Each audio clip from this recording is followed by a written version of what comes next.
Hello everyone, I'm Captain Logan, and welcome once again to Pop Culture Comics in Overland Park, Kansas. It's time for my comic book picks of the week. As always, I'm going to do a DC pick, a Marvel pick, an indie pick, and a kids pick. Really fun week for comics this week. Let's start off with my DC pick, Batman #3. I had no idea how interwoven Scott Snyder was going to make this series with what he's done before, but he really seems to be the next Grant Morrison for Batman, in that everything that's had his name on it is part of a grander plan. Who knew when he did Gates of Gotham that the background he built there would be so foundational for what was to come? Now he's building this really intriguing mystery about the Court of Owls, something that was once thought to be just a nursery rhyme, and now seems to be a real underground criminal organization that has been manipulating the goings-on in Gotham City, going all the way back to Alan Wayne, Bruce's great-grandfather. We get flashbacks to Alan Wayne's final hours here, where we learn he was incredibly senile and died by drowning, having fallen into an open manhole cover. But then we discover that maybe he wasn't quite as senile as everyone thought. Snyder does a great job of mixing in real-world metaphors. He didn't pick the owl as this group's symbol at random, and he compares the bat and the owl to contrast how Batman and this Court of Owls operates, and what their motivations are. Capullo's art really adds to the mysteriousness of this complex tale with its subdued colors and minimalistic detail, except when details become really important toward the end, when Batman makes a huge discovery that will probably really propel the plot forward next issue. Also, a really heart-stopping cliffhanger at the end. And now we move on to fantastic new stuff from Jason Aaron. Here is my Marvel pick, The Incredible Hulk #2.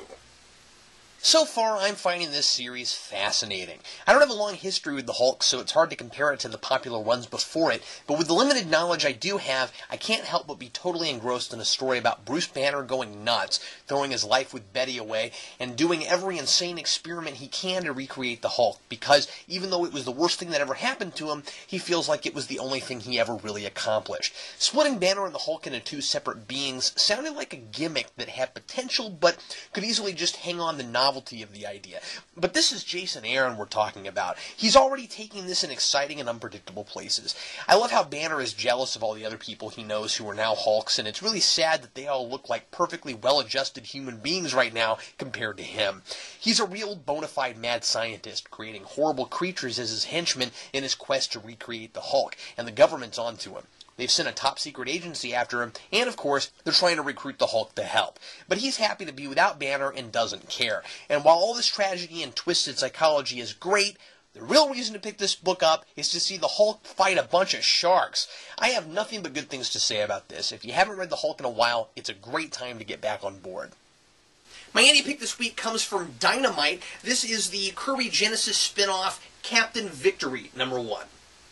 You know, it's fascinating how sometimes when something's old enough or done in an old enough style, it feels completely fresh and new again. That was the experience I had with this, a Kirby Genesis spin-off about a character created by Jack Kirby himself, Captain Victory, a familiar but timeless, high-concept sci-fi story about the grandson of Black Mass, a galactic mass murderer. After being trained in the ways of Black Mass, Victory ran away from home and ultimately became Captain Victory, the leader of a noble group of Rangers, pledging to protect the galaxy from Black Mass and his shadows. These shadows take over entire planets, destroying the free will of every intelligent being there, so that Black Mass can control them. This reminded me a lot of the earliest cosmic Marvel stories with their huge concepts and big moral questions. You got a hero with a lot of power, a conflicted background which makes him relate to both good and evil, and he has difficult choices to make. Big questions here are things like, is blood thicker than water regardless of what your family heritage stands for? Is there something genetic about evil, or is it all a matter of choice? And also, is it more humane to kill or preserve a person who has had their free will taken away from them? The theme is also the model of this group of Rangers. Victory is sacrifice, and it explores the various kinds of sacrifices Captain Victory has made. And there are also really interesting moral implications in the futuristic technology, which I think is found in some of the best science fiction stories. Captain Victory is actually killed before the story starts, and the Rangers have the technology to put his preserved consciousness into another body. When he asks how he died, he's told the memory of the last hour of his life was erased because remembering one's own death would drive him insane. I also love the melodramatic, timeless dialogue. This certainly won't be for everyone, but I really like how it's not even kind of modernized. If you pick this up without a date or any credits on it, you'd be hard-pressed to say exactly when it was made. And the art is epic and over the top, with tons of stuff going on in nearly every panel. There's an incredible amount of story in this one issue, very dense for the $3.99 price tag. And for my kids pick this week, it's Marvel Adventures Superheroes number 20. This is a fun standalone story in which the Fantastic Four investigate a plot to steal vibranium from Wakanda. Black Panther mistakenly thinks they're in on it when Reed Richards actually tries to buy some vibranium from this crooked group, not realizing it was stolen. But after the four visit Wakanda to try to stop this group, they settle everything with the Black Panther. The four learn how Wakanda became such a rich and powerful nation and why they're so secluded from the outside world, and then the five of them work together to stop the criminals from stealing Wakanda's vibranium.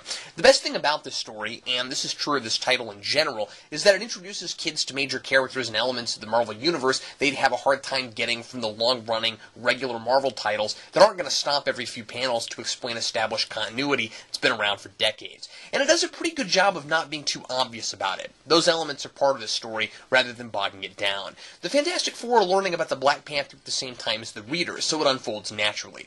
I also, of course, appreciate that there are a lot of words on each page and a wide-spanning vocabulary. I always look for that in a kid's title. There are some genuinely clever moments that made this more than just trudging through familiar territory for me as someone who knows all this background already, even though this is geared toward people who don't know it. Like when Ben Grimm asks why everyone they know seems to own their own countries and they still have to live in the Baxter Building. There are a lot of fun things going on visually too, like all the hats the thing is wearing. This is the perfect way to introduce kids to these characters, and it's not too kiddish for adult readers either. And here are just a few other things I read this week that I liked a lot, and you might too. Here is from DC Justice League number 3. Wonder Woman joins the group as Darkseid's minions start popping up everywhere, the world blames the superheroes for it, and a new future Justice Leaguer makes his grand entrance at the end. Also from DC, I really enjoyed Nightwing number 3.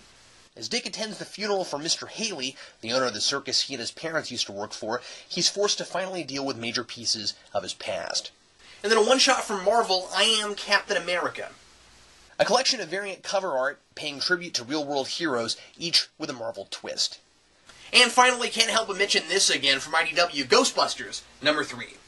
New mythos is introduced about Gozer and the events from the first movie, and the last panel is a brilliant, jaw-dropping shocker.